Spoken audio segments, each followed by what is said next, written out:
Hi guys, I've brought you to Rhossili Bay in southwest Wales. If you're struggling to get airtime, you're struggling with your basic skills, soaring, you want somewhere to play, come here. You join the Southwest Wales Paragliding Club for the princely sum of £15 a year at the moment. Might go up. Hurry, hurry. And you've got this playground. We're not allowed to use this little bench at the bottom, unfortunately, but you're allowed to land anywhere on the beach. And there's a launch at the top, at the end of the ridge there, overlooking the National Trust office. It's all controlled by National Trust. But it's a very good environment to come and play and have this sort of smooth airflow. If you just wanted to get airtime, super safe. You can get pushed over, it's not particularly risky. Just land somewhere in the heather. Obviously don't fly when the tide's totally in and there's no beach, but there's usually something out this end. And just come and play. But in today's video, I'm going to give you some exercises for boring soaring. Let's just say you've been flying around, you're tired of going up and down the ridge, and you want to do some exercises to just sharpen your skills and raise your flying level. This is something that's very good to do when you've had a break from flying and you just want to get back into the swing of things. So, let me show you. First one is the most basic little thing. It's called Dolphins. And that just means you come down on the brakes fairly deep, releasing them. And then when I'm climbing, come onto the brakes again, and a release. And you do 3 of those little cycles, climbing up, release. The last one will probably be fairly big, like that. That's great. Just keep it at that level, which means you're going a little bit later and you don't let it go too far forward. And then what we're doing at the end of that is catch and release. See how I'm flying level now already? I don't need to adjust anymore. So if you get the timing right, you don't need any more active flying input. And that's just your active flying that you would normally do, thermic conditions, as the wing goes forward, past vertical, hold the brakes and release. That's very useful just to get you settled and get you happy with the glider moving more away from vertical, so that you're not constantly trying to hold the brakes and catch every little pitch dive. Once you're used to this feeling and you're used to just doing this little swoop whoosh, through like that, you know that's totally fine. You don't have to do anything on that one.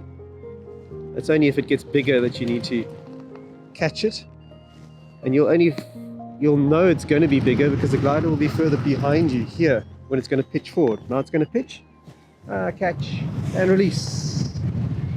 Cool. That's little Dolphins. I'm just going to build up some height.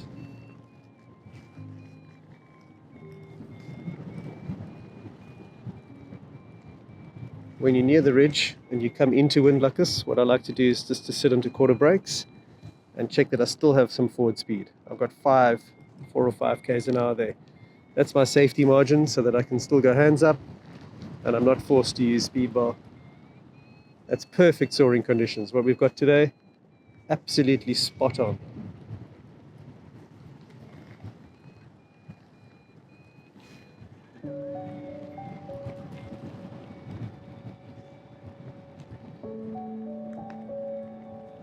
Just be careful in soaring conditions doing any kind of wagga close to the ridge, because if you make a mistake and you end up going downwind, the soaring wind speed is probably 25 k's an hour, your airspeed's 40, maybe 35, so you push those 2 together and you get 60 k's an hour straight at the ridge, and the ridge is angled, so you're going to impact it very quickly.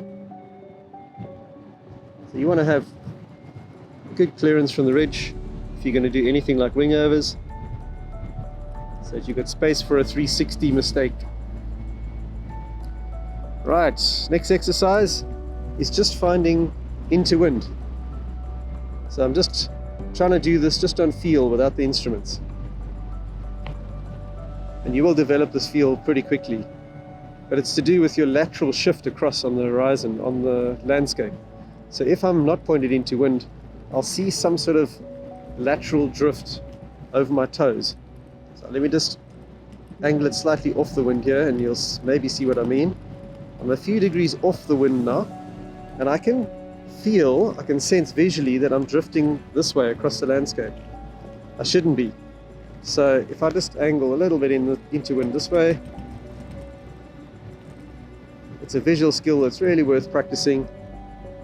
That to me feels totally lined up.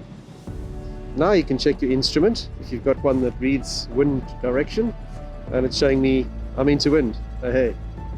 The other thing it'll tell you is that your ground speed will be at its lowest when you've got it right. So that's very simple. Now we've got lots of height, so now you can just do alternating turn, do a 360 this way, bring it straight into wind, stop it into wind, there, and take it the other way. Very easy exercise for a nice gentle control. Bring around.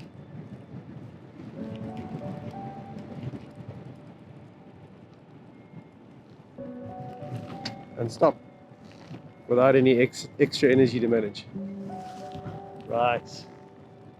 That was just a gentle warm-up. We'll go for some more energy in the next run. Come back for your ridge soaring run, get some height.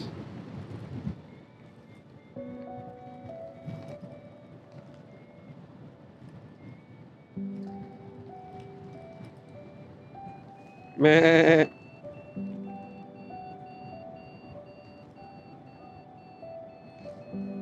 Smooth as butter.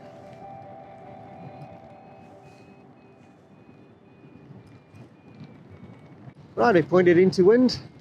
Very simple exercise. Practice your big ears. Reach up, remember your fingers, little baby fingers are high. Snap it down, hold it back, keep it nice and balanced.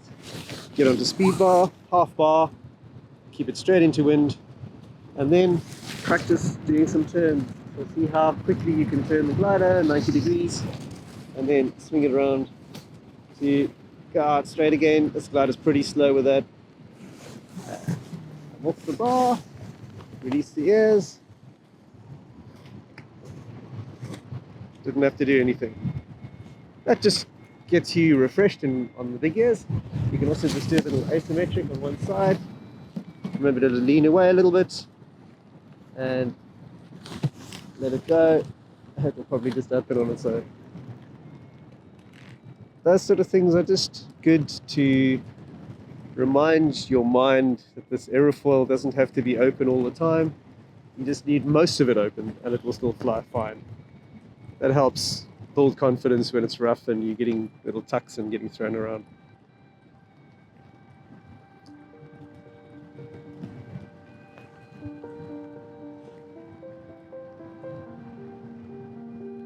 Back to our friendly sheep.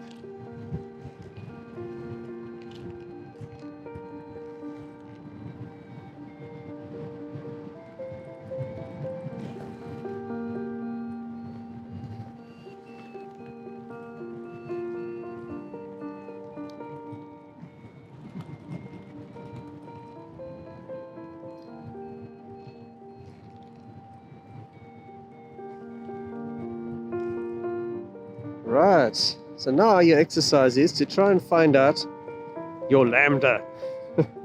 What's a lambda, Greg? How much does your glider accelerate over trim speed on full bar? So first you got to work out your trim speed over the ground. So get a nice long into-wind glide that you've now established what into-wind is. And this is quite difficult to do. I'm sort of 15, 14, 15, 17, 18, 19. So that's my range at the moment. It's going to drop. I feel I've just gone through a little bit of lift. So it's back down to 13, 14. So I'm going to call it about 15 on average here. And now 16, 18, 19, 15 again. And 13 to 19. So somewhere like 15. That gives you an idea. Now you go into bar. So remember we were on 15. I'm now into full bar. Pulleys are locked. 35.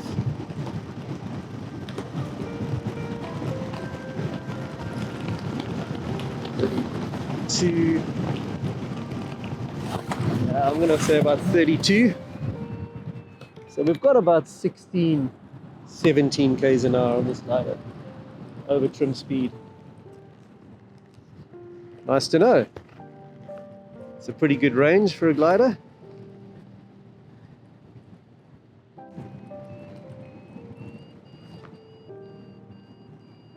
So let's check that forward speed again. I'm on a little bit of brakes and I've got 5-6 k's an hour.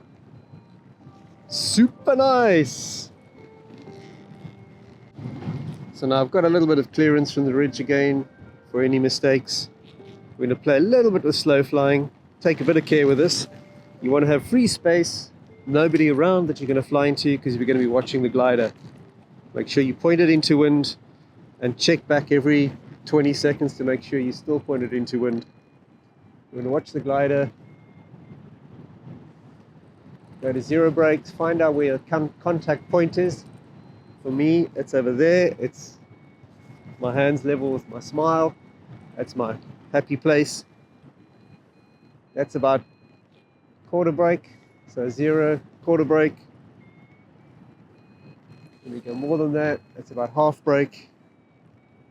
And now I'm going to just go and feel what the glider's doing. And if I feel like the glider's shaking, slipping, feeling weird, I'm going to shoot my hands up. That's a bit deeper brake there, and I think that's probably closer to stall point. I don't think you need to go to stall point, but all this exercise does is it just establishes a safe range that you can use the brakes from up here to, where did I have it? Round about there. That's very deep, and that's maybe like top landing, just the last slowdown before the flare. If you turn the glider on deep brakes like this, it's very easy to spin it.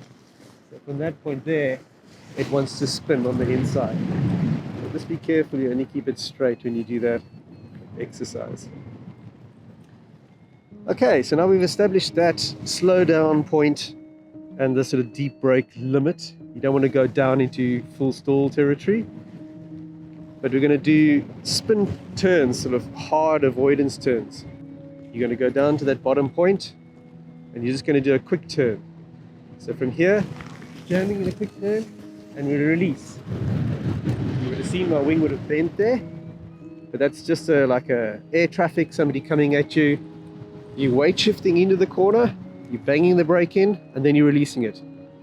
So let's say there's somebody coming, avoid and release. And you can very easily do a 90-degree turn with a fairly aggressive input, but don't hold it longer than that. So quick turn and release. Swing through, and now you can use your pitch catch exercise to just level it out. So flying along there.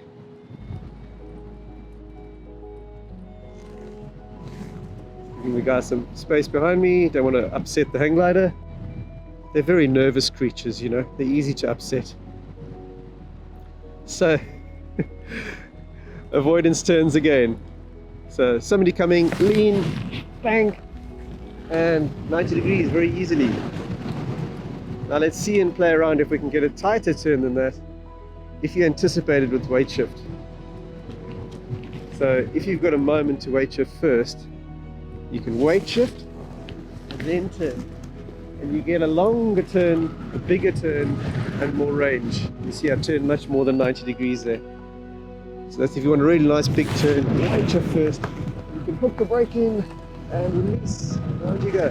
Now we're going to have a pitch. Get ready to catch it. 3, 2, 1. Back to level. Right, so now you're nicely prepared. You've got some avoidance turns.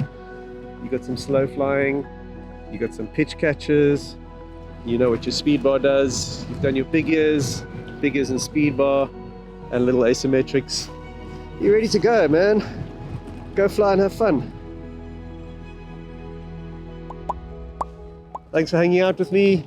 I hope you enjoy these tips. If you'd like more, please subscribe to the channel and share the videos with your friends. It all helps make the channel grow. And if you'd like to really level up your flying, come and join my flight academy online, flywithgreg.com. I've got a whole series of video training courses that will build you level by level up to cross-country flying, competition flying and beyond. So come and join me. I'd love to have you as part of the academy. I'd love to help you with your flying. See you later. Safe flying, guys. Next, check out my wingovers and spirals tutorial. And join my mailing list so you don't miss out on free flying tips.